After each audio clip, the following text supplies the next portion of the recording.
Setelah bulan lalu kita berhasil menahan imbang dua tim kuat Asia seperti Arab Saudi dan Australia yang ditunggu-tunggu akhirnya. Semalam timnas Indonesia kembali bermain di Bahrain National Stadium. Pasukan Garuda berhasil menahan imbang pasukan Dilmun Warriors. Kasih apresiasi tinggi buat skuad Shin-taeyong yang tampil luar biasa, di mana dari lini bertahan hingga penyerang cukup solid merata. Meskipun belum bisa memetik 3 poin, tapi kami bangga padamu Garuda. Jelas ini hasil yang membuat banyak pihak terkejut, mulai dari media-media bingung hingga penggemar seperti kita pun ikutan greget melihat timnas Indonesia melawan 12 orang. Ya, kalian gak salah dengar, mereka memang main 12 orang, ya kan? Soalnya ada pemain tambahan yang kaosnya beda sendiri, yaitu wasit yang merampok kemenangan. Dan ini juga menjadi bukti kalau kita sudah tak diremehkan lagi bahkan di level Asia, serta bukti Indonesia sudah mengalami kemajuan yang sangat spesifik.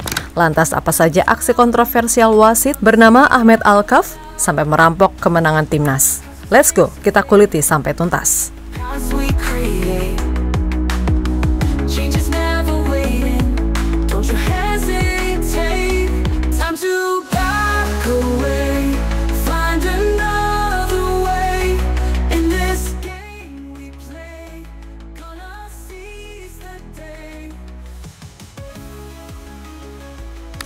Datang sebagai tim tamu dan juga berstatus sebagai tim dengan ranking FIFA terbawah, secara umum Bahrain harusnya tak perlu takut untuk menghadapi Indonesia. Namun entah kenapa mereka terlihat seperti menggunakan segala cara untuk mengalahkan tim yang notabene masih bau kencur. Setelah sebelumnya ada ancaman dari Leicester dan sudah diberantas oleh FIFA. Namun skuad asuhan Dragan Talajic masih belum tobat dari guling-guling, di mana saat pasukan Dragan Talajic unggul di babak pertama setelah gol dari Mohamed Marhun, langsung deh mulai beraksi ngulur-ngulur waktu padahal masih babak pertama.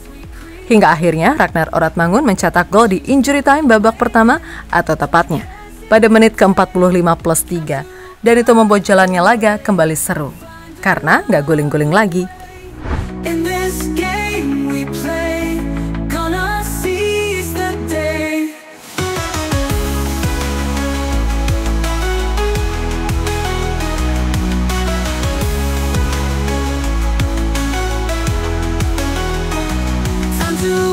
Memasuki babak kedua, Bahrain kembali bermain tanpa drama berlebihan. Dan tak bisa dibohongi, mereka memang sedikit mendominasi. Dengan penguasaan bola 56% dan total melesatkan 24 tendangan, walaupun hanya 5 doang yang on target. Tapi bedanya timnas bermain lebih efektif, dengan melesatkan 5 tendangan dan on target semua. Dan benar saja timnas berhasil membalikkan keunggulan di menit ke-74. Setelah gol dari Rafael Strike yang membuat kita unggul 2-1 cukup lama sampai 90 menit lebih. Hingga akhirnya tim asuhan Dragan Talajic mencetak gol kembali lewat seorang Mohamed Marhun lagi di detik-detik akhir berjalannya pertandingan di menit 90+9. Tapi gol ini sangatlah kontroversial, ya kan teman-teman? Ini Bahrain seperti dibantu oleh wasit buat nyetak gol. Karena sebenarnya di tambahan waktu 6 menit akhir babak kedua, tim Garuda sukses mengamankan 3 poin. Namun lewat 8 menit tambahan waktu, wasit Ahmed Alkaf tak kunjung meniup peluit panjang, sehingga sepak pojok di penghujung menit ke-98 membuat Bahrain sukses menyamakan kedudukan menjadi 2-2. Dan ini tentu menjadi pertanyaan besar bagi kubu Indonesia. Kok bisa seperti itu? Tapi sedari awal, saya sih udah nebak bakalan kayak gini.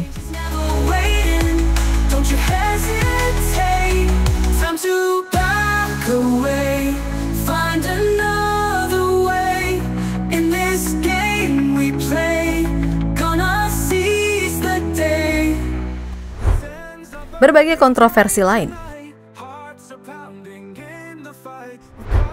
Selain keputusan membagongkan di menit akhir, wasit 41 tahun ini memang sudah menghambat kemenangan timnas dari babak pertama, di mana saat Bahrain guling-guling, ya gitu deh, diulur-ulur sama wasitnya. Terus abis itu, pas Ragnar Oratmangun cetak gol, si wasit malah meragukan gol tersebut.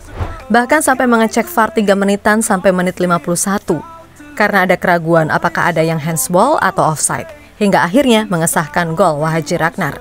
Padahal saat kejadian hakim garis nggak menyatakan itu offside. Selanjutnya wasit yang seharusnya menjadi pengadil lapangan ini juga sempat mengganjar kartu kepada ofisial timnas yang melakukan protes. di mana saat para pemain Indonesia dan official tim termaksud Shin Tae-yong sempat melakukan protes kepada wasit karena keputusannya di menit akhir tadi. Dan manajer timnas Indonesia Pak Sumarji mendapatkan kartu merah langsung. Namun 2 kartu kuning juga sempat didapatkan Ragnar dan Marcelino di babak kedua.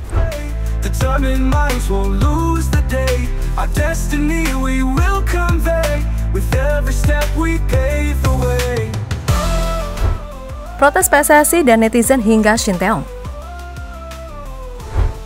Melihat tim kebanggaannya terzolimi membuat PSSI dan netizen seperti kita tidak terima menerima hasil imbang ini. Untuk PSSI sendiri, sudah melayangkan protes ke AFC perihal pengadil lapangan yang tak adil ini. Dengan kekecewaan, Pak Arya Sinulinga selaku Exco PSSI geram melihat keputusan wasit Alkaf dan mengaku pihaknya akan mengirim protes keras. Ya, kita kirim surat protes. Kita sangat kecewa dengan kepemimpinan wasit, seperti menambah waktu sampai Bahrain menciptakan gol, kata Arya kepada Detik Sport. Pasca laga, Shin Tae-yong langsung ngomel-ngomel dan menyebut wasit memalukan saat konferensi pers. Kedua tim Bahrain dan Indonesia melakukan yang terbaik sampai peluit panjang akhir laga oleh wasit.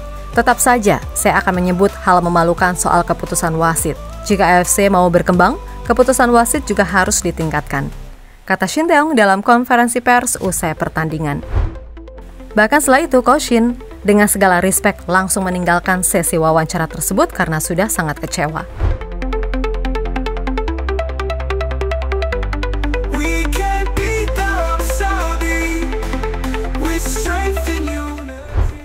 Kalau fans Garuda sendiri sudah menyerang langsung lewat media sosial dengan cara menyerbu Instagram wasit Alkaf dan juga akun official AFC.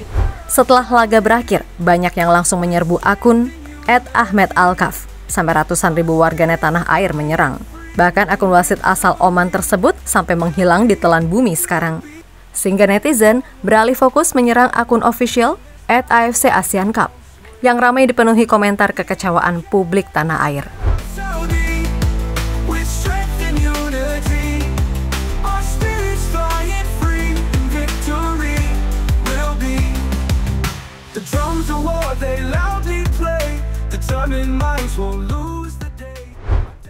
Dari awal memang sudah mencurigai ada kerjasama. Sejak ditetapkannya wasit Ahmed Alkaf memang sudah dianggap kontroversial. Gimana enggak, wasit ini berasal dari Oman, di mana itu negara masih satu federasi sepak bola Asia Barat atau WAFF. Seharusnya kan wasit ya netral, dari federasi yang tak bersangkutan. Bukannya malah dari negara serumpun salah satu pihak. Dan melihat dari profil Federasi Sepak Bola Asia alias AFC, ternyata presidennya orang Bahrain, teman-teman. Jadi nggak heran ya, kalau mereka kerjasama, makanya mau lapor pun susah, ya kan?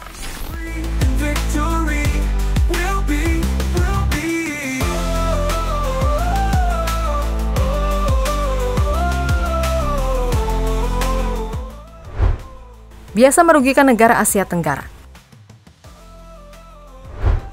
Di sisi lain, wasit 41 tahun ini memang sudah terkenal kontroversial saat memimpin negara-negara Asia, di mana wasit itu terkenal gampang ngasih kartu ke pemain, lalu pernah merugikan negara Asia Tenggara Thailand dan menguntungkan negara Timur Tengah saat Piala Asia U20 2020. Bahkan dibenci oleh supporter Singapura karena keputusan-keputusannya saat Piala AFF 2014 menghadapi Malaysia, yang mana saat itu memberikan penalti kepada Malaysia sehingga Singapura kalah 2-1.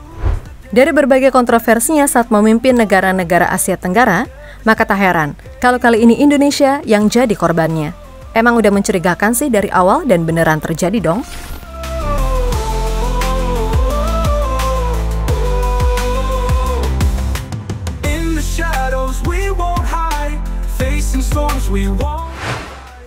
So itulah tadi berbagai keputusan pengadil lapangan yang sangat tidak adil, sehingga bisa dikatakan merampok kemenangan timnas Indonesia. Dan buat kalian yang muslim, jangan lupa hadiri sholat Jumat walaupun abis terzolimi.